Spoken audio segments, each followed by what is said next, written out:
আদ জাতির হেদায়তের জন্য আল্লাহ তাআলা তাদেরই ভাই ঈদ-কে নবী হিসেবে প্রেরণ করেছিলেন। তিনি তার সম্প্রদায়ের মানুষকে আহ্বান জানিয়ে বললেন, হে আমার সম্প্রদায়, তোমরা একমাত্র আল্লাহর ইবাদত করো, তিনি ছাড়া তোমাদের আর কোনো ইলাহ বা উপাস্য নেই। তোমরা কি তবুও আল্লাহকে ভয় করবে না এবং সাবধান হবে না? তার এই সরল ও সত্য বাণী শুনে সম্প্রদায়ের অবাধ্য ও কাফের নেতারা অহংকার করে বলল, আমরা তো দেখছি তুমি এক চরম নির্বুদ্ধিতার মধ্যে ডুবে আছো। আমাদের স্পষ্ট মনে হয় তুমি একজন মিথ্যাবাদী। হযরত ঈদ-আহ অত্যন্ত নরম সুরে ও ধৈর্যের সাথে উত্তর দিলেন, হে আমার জাতি, আমার মধ্যে কোনো নির্বুদ্ধিতা বা পাগলামি নেই। আমি আসলে সৃষ্টিজগতের প্রতিপালক মহান আল্লাহর পক্ষ থেকে প্রেরিত একজন রসূল। আমি তোমাদের কাছে আমার প্রতিপালকের বাণী পৌঁছে দিচ্ছি এবং আমি তোমাদের একজন বিশ্বস্ত হিতাকাঙ্ক্ষী।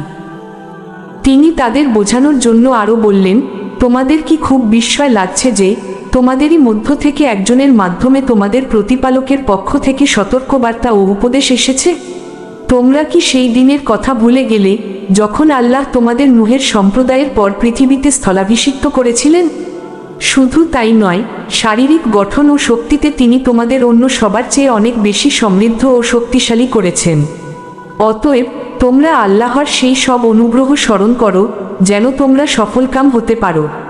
কিন্তু সত্য মেনে নেওয়ার পরিবর্তে তারা জেদ ধরে বলল, তুমি কি আমাদের কাছে এই উদ্দেশ্যে এসেছো যে আমরা আমাদের পূর্বপুরুষদের উপাস্য দেব দেবীকে বর্জন করে কেবল এক আল্লাহর ইবাদত করব?